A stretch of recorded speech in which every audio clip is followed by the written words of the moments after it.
Oke, baik terima kasih Mbak Nanda. Bismillahirrahmanirrahim. Assalamualaikum warahmatullahi wabarakatuh. Alhamdulillah segala puji bagi Allah yang masih memberi kita nikmat hidup, nikmat iman dan kesempatan untuk terus belajar jadi lebih baik. Salawat dan salam semoga selalu tercurah kepada Nabi Muhammad SAW, sosok panutan kita semua. Oke, hari ini saya akan menyampaikan kultum dengan judul Lisan yang kecil di mulut tapi besar di akhirat. Oke, beberapa waktu yang lalu saya melihat sebuah postingan seperti ini. Nah, jadi pernah nggak sih kepikiran ternyata ada anggota tubuh kita yang benar-benar butuh sekolah. Apa sih itu? Nah, berdasarkan postingan ini, itu tuh lisan kita. Kenapa sih kok lisan perlu sekolah? Apa yang salah sama lisan kita dan apa jadinya kalau lisan ini dibiarkan tanpa kontrol? Nah, kultum saya kali ini sebagai reminder untuk saya diri dan juga agar apa yang keluar dari mulut kita selalu baik dan membawa manfaat. Oke, melihat betapa berbahayanya ucapan yang keluar dari mulut kita, maka benar adanya jika Rasulullah menyandingkan kemampuan menjaga lisan dengan keimanan seseorang seperti hadis yang ada di bawah ini. Barang siapa beriman pada Allah dan hari akhir, hendaklah ia berkata baik atau diam. Jadi hadis ini itu berdasarkan sebuah kisah tentang sahabat Nabi yang bernama Al-Ghifari yang sedang sangat jengkel kala itu pada Bilal karena mereka berbeda pendapat di sebuah forum diskusi.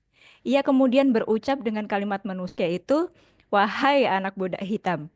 Nah, mendengarnya Rasulullah sangat marah dan balik menunjuk muka Abu Zar.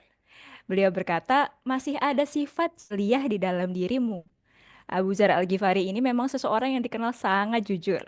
Makanya saat ia memaki pun, kalimat yang keluar pun adalah fakta gitu ya. Jadi memang benar bahwa Ibunda Bilal ini ya memang budak berkulit hitam. Tapi kejujuran itu tidaklah cukup ya teman-teman. Jadi ada banyak hal yang harus dipertimbangkan sebelum mulai terbuka untuk berkata-kata. Seringkali kita menganggap segala hal itu harus diutarakan. Kita cenderung ringan berbicara tanpa berpikir terlebih dahulu. Jadi maksud hadis ini, kalau nggak ada yang baik untuk diomongin, lebih baik diam. Tapi jangan salah paham. Diam di sini bukan berarti kita jadi nggak peduli atau pasif, tapi lebih ke menjaga diri dari ngomong hal-hal yang nggak penting, apalagi yang bisa menyakiti orang lain.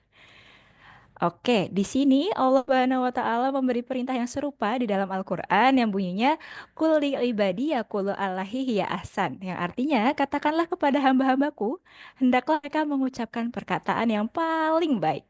Nah, ini ada di Al-Isra ayat 53. Ayat ini mengajarkan kita kalau ngomong nggak cukup cuma asal ngomong aja, tapi kata-kata kita harus punya niat baik, membuat orang lain nyaman, atau minimal banget nggak menyakiti. Soalnya kata-kata itu punya dampak besar. Bisa buat orang bahagia, tapi bisa juga bikin luka yang sangat dalam. Kadang kita tanpa sadar ngomong sesuatu yang sebenarnya nggak perlu, atau bahkan bikin orang lain kecewa. Disinilah pentingnya menyekolahkan lisan kita. Nah, sekarang coba kita hubungkan dengan kata kul yang artinya katakanlah. Jadi ada pesan besar nih dari kata kul yang ada di surat Al-Ikhlas, Al-Falaq, dan Anas. Atau yang biasa disebut trikul. Jadi Allah mengajarkan kita untuk aware dengan apa yang kita ucapkan, bukan cuma soal berkata baik ke orang lain, tapi juga tentang bagaimana kita menjaga hubungan dengan Allah dan melindungi diri dari hal-hal buruk. Oke, jadi dari surat Al-Ikhlas, Qul huwallahu ahad, kita diajarkan untuk memperkuat tauhid, mengakui keesaan Allah.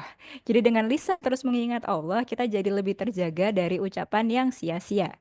Kemudian di surat Al-Falaq, Qul a'udzu birabbil falaq, kita diajarkan buat meminta perlindungan dari segala keburukan yang ada di dunia ini. Nah, ini juga ngingetin kita buat hati-hati sama apa yang kita ucapkan, karena kata-kata buruk itu juga bisa jadi sumber keburukan. Terakhir ada surat Anas, Qul a'udzu birabbin nas. Kita diajarkan buat berlindung dari godaan syaitan yang emang sering banget nih main di pikiran dan lisan kita. Jadi aja kita tidak mengontrol lisan kita, dia akan langsung masuk dan bikin kita terjebak dalam dosa. Oke, jadi lewat tiga surat ini tadi dan kisah Abu Zar, Allah mengajarkan kita apa pentingnya menjaga lisan. Maka dari itu coba kita renungkan bersama. Sudah seberapa baik sih lisan kita hari ini? Sudah lebih banyak manfaatnya atau malah lebih banyak mudorotnya? Kalau masih sering kepleset, itu juga masih nggak apa-apa karena semua butuh proses. Yang penting kita mau belajar dan terus memperbaiki diri. Nah, jangan lupa buat selalu menyebar kata-kata positif juga ke sekitar kita. Kadang satu kata baik aja bisa mengubah hari seseorang. Nah, Nabi Muhammad SAW juga berkata, kalimat thoyyibah adalah sedekah. Jadi dengan ngomong yang baik, kita bisa dapat pahala sedekah.